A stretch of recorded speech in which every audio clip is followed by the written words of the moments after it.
All right, we have begun recording the presentation. I want to thank everybody for participating in today's virtual public meeting. I am Ali Blazowski, the Transportation Planning Program Manager at the Alamo Area MPO.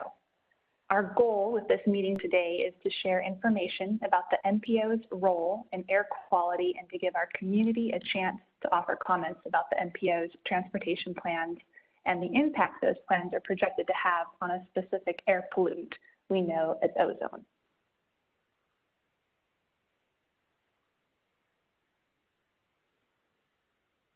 I'll be giving about a 15-minute presentation, and after this, I can answer any clarifying questions about the transportation conformity timeline or public comment process. Now, I do realize that right now everybody is in listen-only mode. When we get to the point of that Q&A and the citizens to be heard, everybody will be able at that point to unmute themselves. During the item of citizens to be heard, anyone who would like to give a verbal comment will have that opportunity. No responses will be given tonight by staff. All comments, though, will be addressed in the transportation conformity document. If you choose not to provide a comment verbally tonight, there are still other options for providing official public comment, and we'll explain those following the presentation. First, an overview of the MPO. We are a metropolitan planning organization, which is a public agency that helps the community and the local governments work together on the transportation issues affecting that region. Our study area includes Bexar, Comal, Guadalupe, and a portion of Kendall counties. And this region that we know as the Alamo area is home to over 2 million people. Together, we travel about 50 million miles daily on the 10,000 lane miles of streets that connect our homes, businesses, shops, and services. Every metropolitan planning organization, or MPO, in the United States is responsible for developing 3 planning documents for their region. First, a 2-year planning work program that outlines the agency's budget and the planning studies that staff will be overseeing. Also, a transportation improvement program that outlines transportation projects funded and going to construction in the next 4 to 5 years. And a metropolitan transportation plan. This is a long-range plan that considers the community's vision for transportation. It outlines all projects expected to receive federal funding or approval by our federal partners in the region over the next 25 years. And just in case that chat box is covering up that slide, let me minimize that.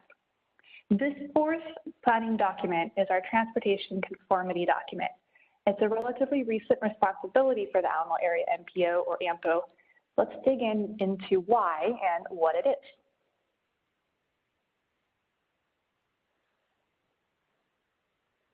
Transportation conformity is the intersection of planning and air quality analysis. In our region, the air pollutant that we struggle with is ozone, or smog. And as an agency that plans for a regional transportation system, MPOs can affect some emissions that contribute to ozone. If you look at this pie chart, you can see that by driving cars and trucks, people contribute about 1/3 of the local emissions that become ozone or smog here in Bexar County. Other sources of emissions are energy production and use, operating construction or agriculture equipment, and things like that. Now, ozone is good up high, where it is a covering of the earth. It's there to help us protect us from the sun's rays. But down low, ozone makes it more difficult to breathe. And that's what we want to reduce as we work to meet requirements of transportation conformity. Now, ozone isn't directly emitted by anything.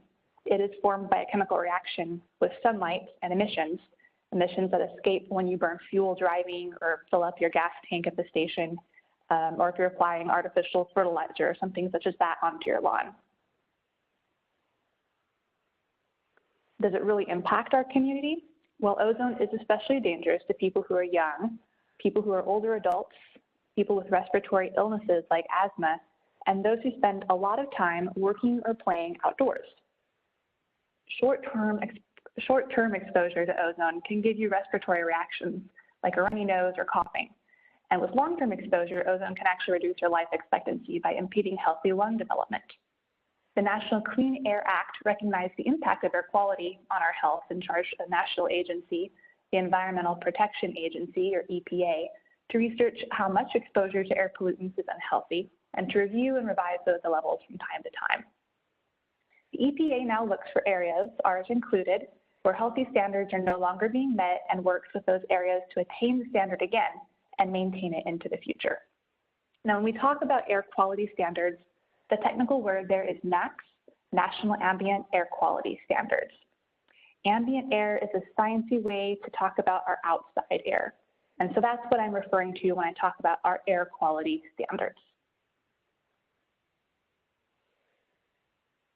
This graph shows that over the last couple of decades, air quality in the Alamo area has been improving.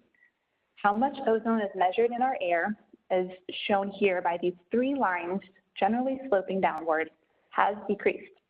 But at the same time, our understanding of what constitutes healthy air for the community is also getting stricter. Based on scientific studies, at one point, we thought that an unhealthy level of ozone was that tallest light blue box. But now we understand that ozone is unhealthy up to even the level of that brightest blue box on the right. And because we see that ozone is measured higher than that standard, Bexar County was designated by the EPA as an area of non-attainment, meaning the people who are here in Bexar County and breathing the air, it's not meeting that healthy standard. That designation brought the new requirement of transportation conformity to Bexar County. Transportation conformity assesses projects in the MPO's short and long range plans for the emissions that are expected to come from driving cars and trucks. It ensures that if we build the projects that we plan to, we won't make our air quality worse and hopefully will improve it. Who makes the transportation conformity determination in the end? It is a two-step process, and it first starts at the local level with AMPO's board of directors. We call our Transportation Policy Board. They're scheduled to review our report and give a local determination of conformity when they meet January 25th. And after that, this goes to our federal partners at the Federal Highway Administration, or FHWA, and Federal Transit Administration, or FTA. If they agree with the analysis that was done, then they will give their support for that determination too. What are we analyzing when we make a transportation conformity determination? It is also a two-part analysis. It begins with considering data from AMPO's travel demand model, our network of streets and transit routes, and the volume of cars, trucks, and buses that use these. And then we estimate emissions associated with that driving to get results for specific years of analysis. In the current test for conformity, emissions during each year of analysis must be below emissions in 2017, which was our baseline year. During each of these three analysis years in the future, the projects in the MPO's plans passed the test. Each year produced lower emissions from driving than the amount in 2017. To ensure consistency in these results, AMPO has had to follow requirements for content in our long range and our short range plans, the MCP and TIP, the latest planning assumptions to properly estimate travel demand, the latest emissions model that EPA developed to properly estimate fuel and vehicle type and even weather, the appropriate emissions tests, and consultation with interagency partners at the local, state, and federal levels, from VIA and TxDOT to the Texas Commission on Environmental Quality, TCEQ, to EPA, FHWA, and FTA. Transportation conformity is something that our staff will be doing in conjunction with any update of our MTP or TIP every 4 years or more frequently. AMPO will also have to do transportation conformity when EPA updates the NAAQS from time to time or due to certain changes to a project with regional significance. We at AMPO are doing our part to see that our region is able to attain the ozone standard again. And since our focus is on emissions related to vehicles, we have broad community partners who are looking at other sources of emissions. The EPA is scheduled to assess Bexar County's level of ozone again this year using data from 2018, 2019, and 2020. Whenever Bexar County is able to achieve the standard again, the area will enter what's called a maintenance period, which is 2 decades or 20 years, and that carries with it the same requirements that we're going through right now. So this will certainly not be the last meeting for transportation conformity efforts as we continue to make progress on our air quality. The public comment process. For transportation conformity in the Alamo area, the public comment process is 30 days, and it's continuing now through Tuesday, January 12th. Concurrently, we have made formal presentations of the Transportation Conformity Determination to AMPO's Technical Advisory Committee and Transportation Policy Board. The board is scheduled to take local action on that document on January 25th. Review by our interagency partners is expected to begin in April, and we hope that that should be complete by about June in order for our TIP and MTP to go into effect. This slide outlines the chapters of the conformity document, which is available for review on our webpage. We welcome comments about the region's air quality, the MPO's transportation plans, and the transportation conformity determination associated with those plans. Official comments can be delivered in any of these 4 ways. Verbally tonight in just a few minutes. You may also speak as a citizen to be heard at any other future posted MPO public meeting within the comment period. The Technical Advisory Committee will be meeting on Friday, January 8th, and that is another opportunity. Comments can also be made online at this website, www.alamoareampo.org/air-quality/conformity. There is an easy online comment form posted there. Comments can also be emailed to myself, Allison Blazowski. My email address, blazowski@alamoareampo.org, or mailed to the MPO's office. We do note that social media isn't an official form of public comment, nor communication via the chat box right now. So as we see any of these types of potential comments, we do our best to redirect those citizens to one of these other 4 ways.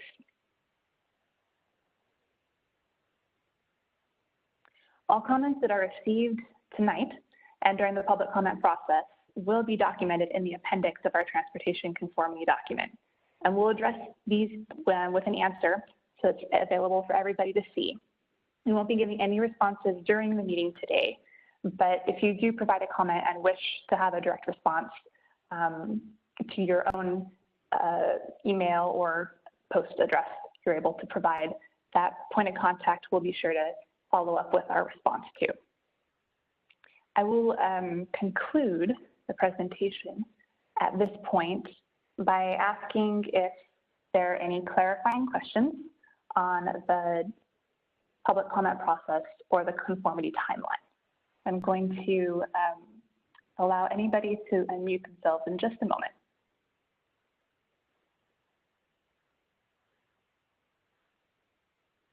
Okay.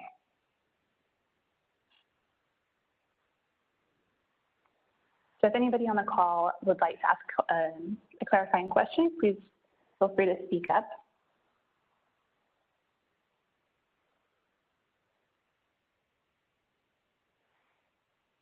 And if there's no questions, then we will, at this time, move into the process of providing any verbal comments if anybody wishes. If you do, and you can unmute yourself, please feel free to do so. You can also use the chat box to indicate that you would like to provide a comment.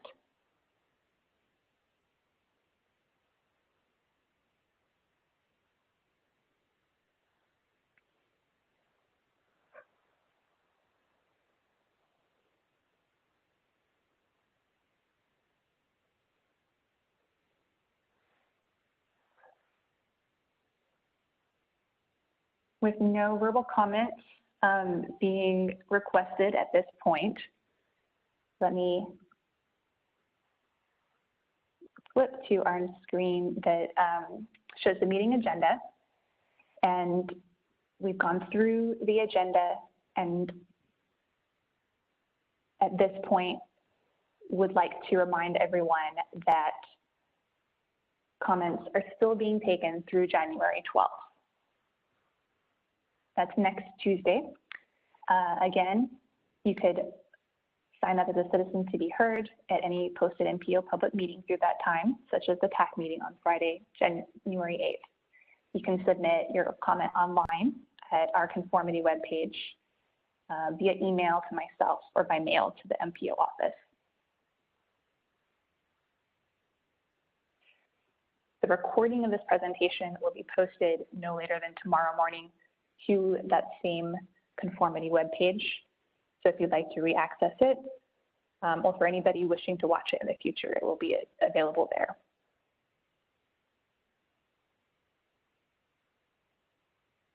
Okay. At this point, I'm going to end the recording.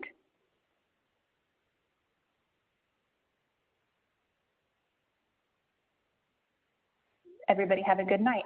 Stay safe, and thank you for coming.